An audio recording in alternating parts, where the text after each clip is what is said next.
sister ambushed me at my door demanding I babysit her difficult son, even when I was already babysitting for friends. I'm a 23-year-old child-free woman, if this is needed for the story, and my sister is 30 with a 4-year-old son. She's a single mom, ex-husband is not in the picture and has no contact with her or the kid. I'm gonna get straight to the point, that kid is a nightmare to be around. It's not his fault, it's my sister's fault. He very clearly has behavioral and mental health disorders, even at his young age. However, my sister was and is very ableist and refuses to accept that her son has problems. The kid screams bloody murder whenever something doesn't slightly go his way, screams and cries when he's overwhelmed, has meltdowns to certain sounds and textures. Like I said, I don't blame the kid for these issues, but my sister refusing to get him treatment or help makes the kid a nightmare to be around. So, as a result I don't babysit the kid when my sister asks, more like demands, I do so. This causes a lot of fights between us and our family. I have a friend, 23M, who's married to a wonderful lady age 22 and they have a baby boy together who just turned 1. Yes, they got married and had him young, but it's not my place to judge them. This past weekend they asked me to babysit for them, and I agreed for a few reasons. Their kid is calm, well-behaved, and a general good kid/toddler/baby to be around. I love babysitting him. Also, they asked me nicely and understood that I might say no because I'm child-free. They were polite about their request. A thing about me is that if you ask me to do something politely, even if it's something I wouldn't usually agree to, I'd probably do it because you were nice and polite. So for these reasons, I happily agreed to babysit the boy. My sister also asked me to babysit her son that day so she could have a day to herself, and I refused and told her I was already babysitting for my friends. She was pissed, to say the least. She said a few comments about how I was an ass and not a good sister, but I thought she dropped it after that. This past weekend, while I was watching the baby, my sister started banging on my door. I looked through the window and saw that she had her kid in a care bag with her, and I knew she was trying to drop him off and make me babysit. She was banging on the door, yelling at me and calling me heartless and a baby hater, while I was holding a baby, ironic, and that I better open up and do my sisterly duties. I put the baby in a different room to keep him from getting scared by the noise, and told my sister through the window to leave, or I would call the cops. She started cursing for a solid 5 minutes before she finally left. I had the whole thing on my doorbell camera and sent it to the family group chat. Surprisingly, my whole family is on my sister's side. She keeps arguing with me about how I'd rather babysit a kid not even related to me over my nephew. I reminded her that her kid is a nightmare to be around, but she keeps saying that for family you help out. My sister has been cold since, and keeps sending me text messages to provoke me into arguing with her more. She's also started saying some pretty ableist and nasty things towards my friend's wife. My friend's wife is on the spectrum and has BPD, and my sister keeps saying that she should have been sterilized and never should have passed her issues to her kid, BTW. Her kid has shown none of the signs that autistic infants usually show, so I'd quote my sister is on. I will admit that I do feel a bit guilty because I never consider babysitting my nephew, but I jumped at the opportunity to babysit my friend's kid.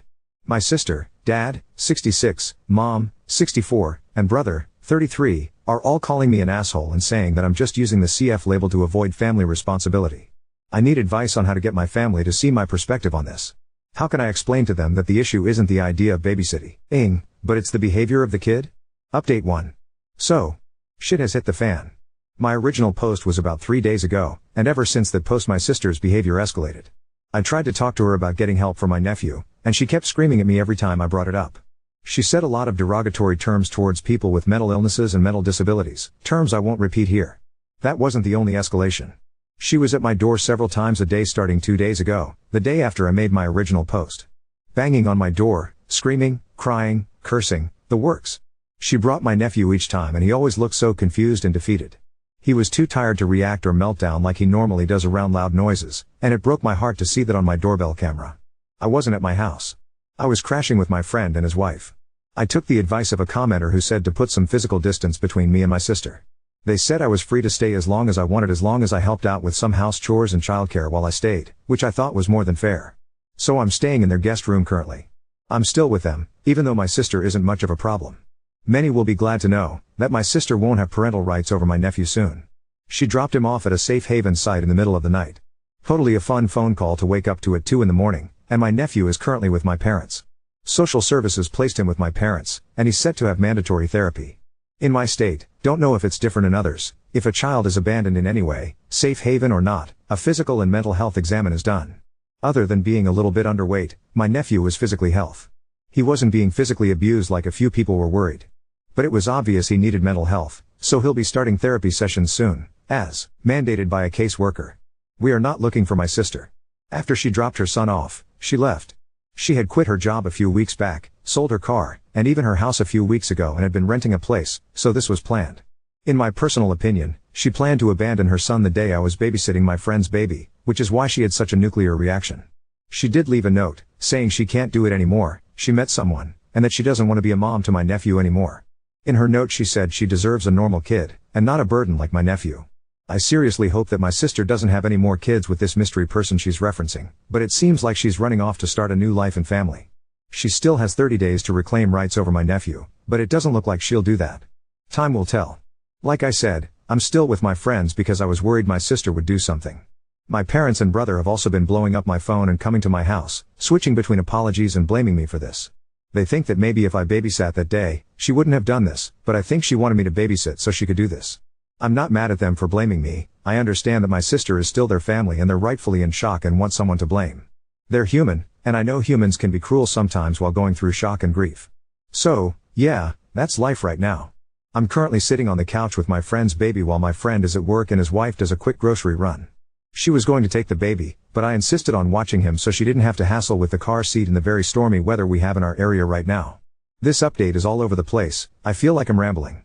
There's still a lot of unknown stuff regarding my sister and nephew, but for now this is the update. I don't know if I'll post more regarding this situation. My friend's wife is telling me I should relax and just not think about anything relating to this until I'm more level-headed, but I don't think that's possible. As fucked up as it might have been, this is best for your nephew. Oop, I don't know my state laws, so I don't know. Because I'm not directly involved in the case, I'm not getting updates. When I say we are not looking for her, I mean me and my family. Police could be looking for her, but I'm out of the loop on this whole case.